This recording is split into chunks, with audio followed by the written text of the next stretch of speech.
என்கிட்ட ஏதோ பேசணும்னு சொன்னீங்களா? என்னன்னு? இல்ல அதுதான் என்ன பிடிச்சிருக்கா? இல்ல உங்களை பிடிச்சிருக்கு. ஆனா எனக்கு வந்து ஒரே ஒரு இது மட்டும் இருக்கு. என்னன்னா நான் கல்யாணத்துக்கு அப்புறம் நான் வேலைக்கு போலான்னு இருக்கேன். என்னால கல்யாணம் பண்ணிட்டு ஹவுஸ் ஒய்ஃப் சூப்பர் சூப்பர். எனக்கு அது பிடிக்கவே பிடிக்காது. பொண்ணுன்னு பிறந்துட்டா அதுவும் ஈக்குவலா படிக்கும் போது வேலைக்கு போகணும். வேலைக்கு போனா அதுக்கான எஜுகேஷன் பேஸ். ரெண்டு பேரும் சம்பாதிச்சாதானே. ரெண்டு பேரும் சம்பாதிச்சா தான் போக முடியும். நான் அதை ஆதரிக்கிறேன். நான் எப்பவுமே வேலைக்கு போறதா பிடிக்கும். நீ வேலைக்கு போக மாட்டேன்னு சொன்னா பொண்ணே வேண்டாம் போயிருப்பேன். நீங்க வீடு கட்டுங்க, இன்டீரியர் வர்க் ஏன் காசு? என்னமா? இல்ல வேலைக்கு போலான்னு சொன்னனே. வேலைக்கு தான் இப்பதானே கல்யாணம் ஆயிருக்கு. அது கொஞ்சம் அவ்வளவுதான். மாந்தி வருது. மாந்தி எடுத்தாச்சு. அப்ப ஒரு வருஷத்துக்கு போக முடியும். அப்படியா?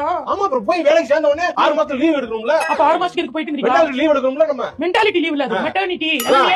கர்ப்பமா காலத்து லீவ் அத எடுக்கணும்ல. சரி ஓகே, ஒரு வருஷத்துல அப்புறம் நான் திருப்பி போறேன். ஒரு வருஷம் கழிச்சு போலாம். 1 year later. ஏங்க அந்த வேலை நம்ம குழந்தை இப்பதான் பிறந்திருக்கு. மிருகங்கள் கூட குழந்தை சரி கொஞ்சம் வளரட்டும். கொஞ்சம் நான் பாத்துக்கிற அளவுக்கு வளர்ந்தவனு வேலைக்கு போலாம். அது தப்பு கிடையாது. Okay success. ரெண்டாவது குழந்தை ஃபார்ம் ஆயிடுச்சு. இப்ப நீ சொல்லுமா, திருப்பி நீ வேலைக்கு சேர்ந்தனா? 1 eternity later. ஏம்மா என்ன? 2 குழந்தை பிறந்துருச்சு. ஆமா. ரெண்டாவது குழந்தைக்கு 2 வயசு முடிஞ்சிருச்சு. இப்ப வேலைக்கு போகணும்னு ஆசைப்பட்டீங்க. வேலைக்கு போறியா? எப்படி?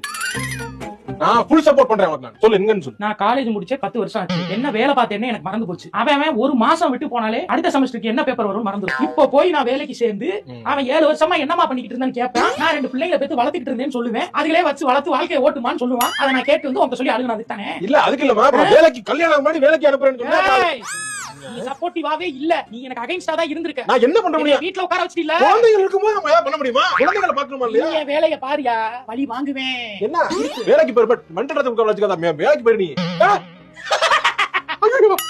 பயப்படுறது எனக்கு. வா பாத்துக்கிறேன் வா. வேலைக்கு போக மாட்டீங்க. வாழ்க்கை பூரா என் கூட தானே இருக்கணும். என் பிள்ளைங்களை வளர்த்து உனக்கு அகைன்ஸ்டா மாத்தி விடுறேன். எது மாத்தி விடுவியா? ஐயோ வேலைக்கு அனுப்புங்க. வேலையாள கொடுங்க அந்த பிள்ளைங்களுக்கு.